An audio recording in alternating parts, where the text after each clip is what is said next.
Hello, Nope Coach listeners. It's Suzanne Culberg, joined once again by the fabulous Olivia De Sousa. This is episode 112.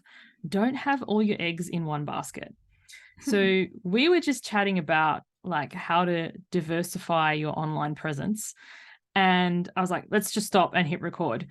Because for many of us, I think humans are inherently a lazy species.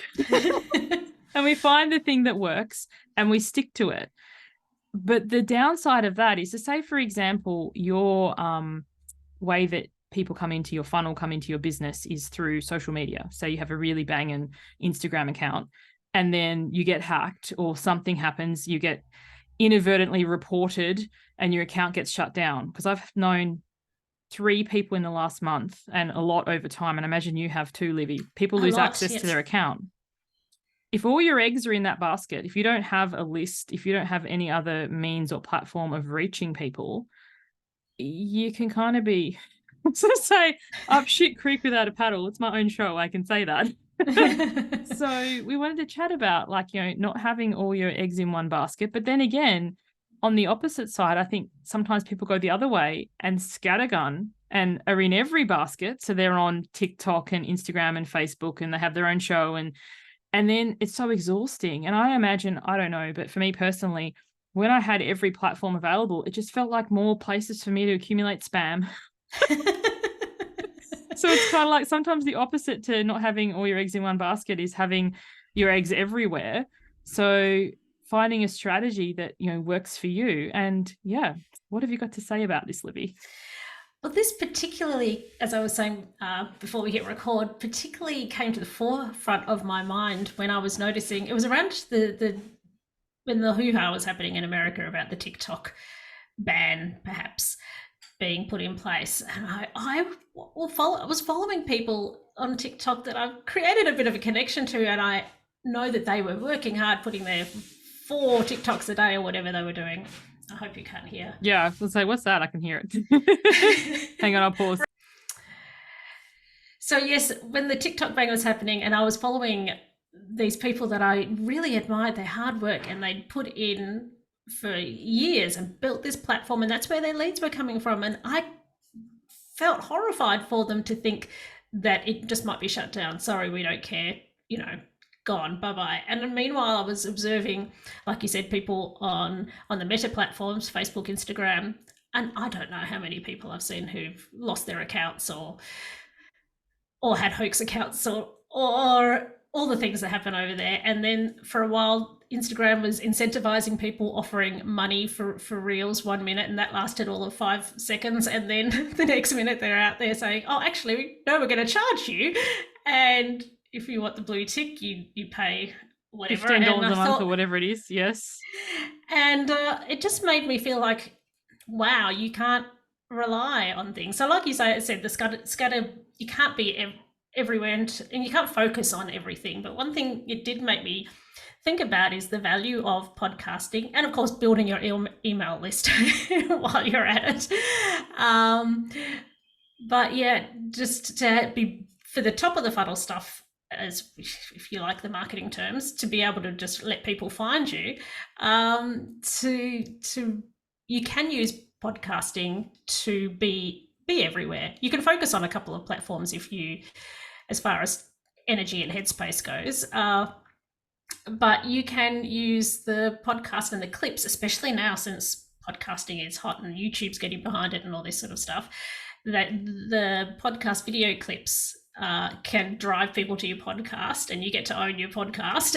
And then you always should be telling people about your newsletter or your freebie if you're into freebies, but you don't have to be, because obviously you're not. But whatever people do. Sorry? I was going to say, whatever, if you have a great freebie, or if that's the way that you get people into your list or onto your funnel or however you want to call it. I'm mindful of jargon because I know not everyone listens to this show is into the business.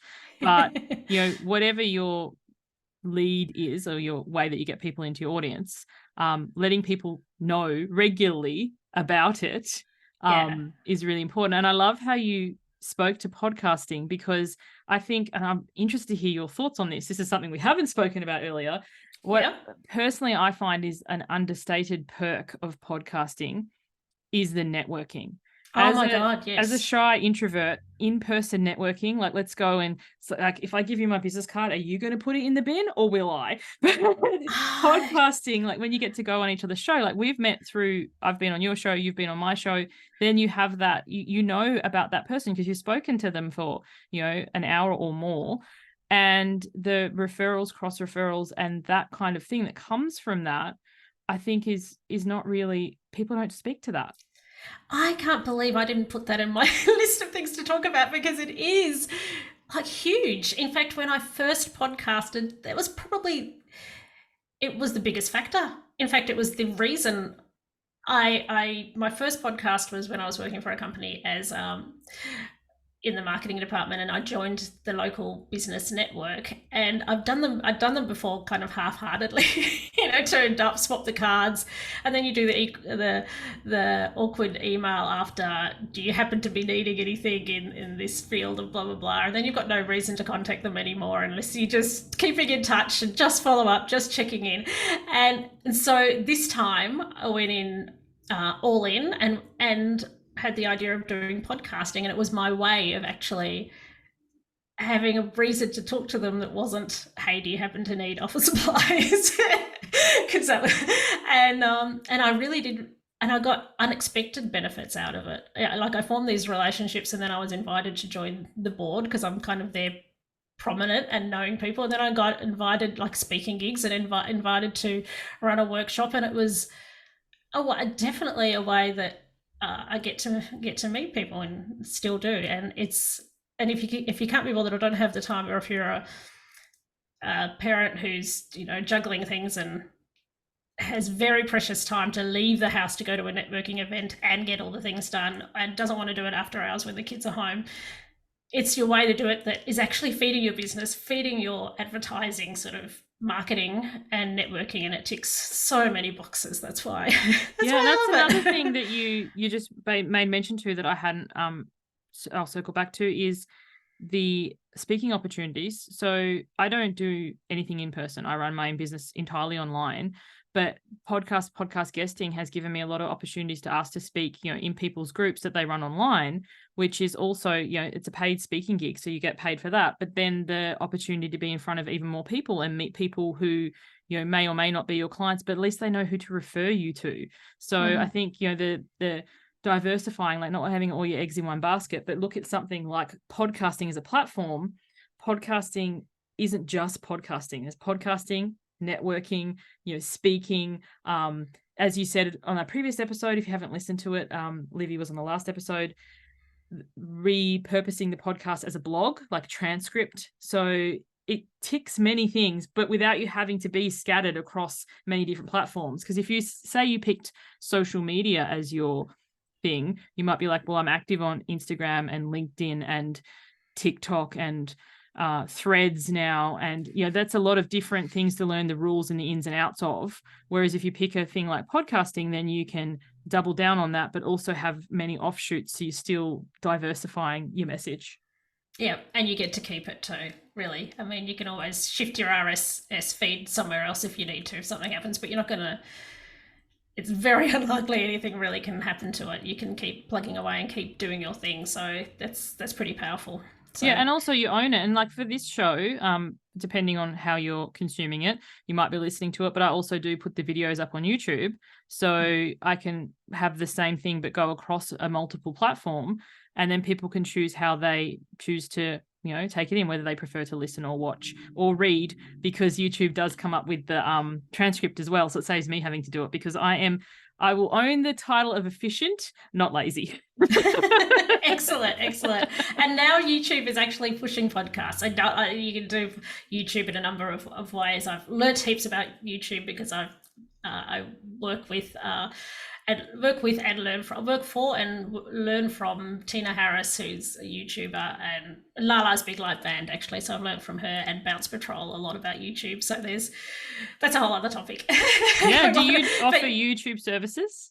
Yeah, I can. I help with that. So at the moment, it's mostly shorts and stuff, but I know so much about YouTube, and so you can either do the easy version and just do a repurpose IO and send everything over there, or just do as a plain video and let it be easy and do that, or you can do the all-in thing of, if you want to go viral and do the high quality edits and zooms and motion graphics and doing topics that trend on.